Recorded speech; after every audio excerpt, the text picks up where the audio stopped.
अस्सलाम वालेकुम जी। अस्सलाम वालेकुम या सैयदी या रसूलल्लाह वाला आलिका व साबिका या नबी अल्लाह।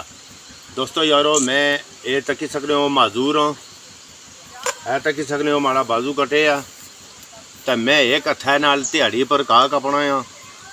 1000 रुपया दिहाड़ किन्ना आ तो घाह कपना आ मोहतरम, ऐ तक सकने हो। तो मैं सादा पेज चलाना आ, फेसबुक को यूट्यूब ना चलाना, कोई कुछ ना चलाना। तो दोस्तों शेयर करे लाइक करे मत।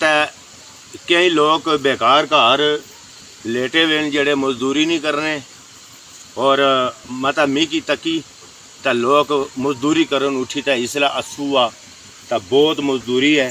तो ये तकी सकने हो तुम्हारे बोला, ये तकी सकने हो।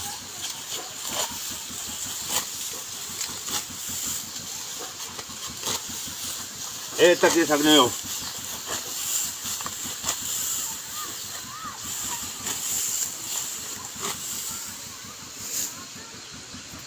दोस्तों शेयर करें, जिसकी हमारी वीडियो पसंद आई वो शेयर करे लाइक करे, और जिसकी हमारे नाल मोहब्बत हुई और वो बंदा शेयर करसी, और तुसानी बहुत बड़ी मेहरबानी है।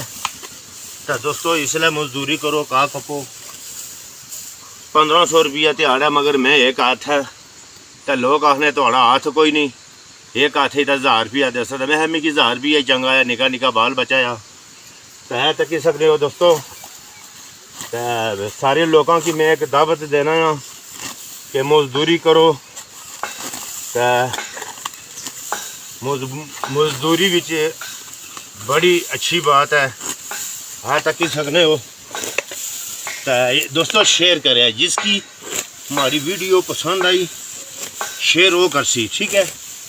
और मैं 3 बच्चे हमारे सरकार तो उन्होंने घाह कपी मजदूरी करी तो उन्होंने कफालत कर रहा तो लिहाजा हर बंदे की मैं दावत देना है कि तुस माड़ा गा तकी किनो कि एक हथा ने नाल मैं घाह कपना तो तुसा की भी मजदूरी 2 हथा ने नाल करनी चाहिए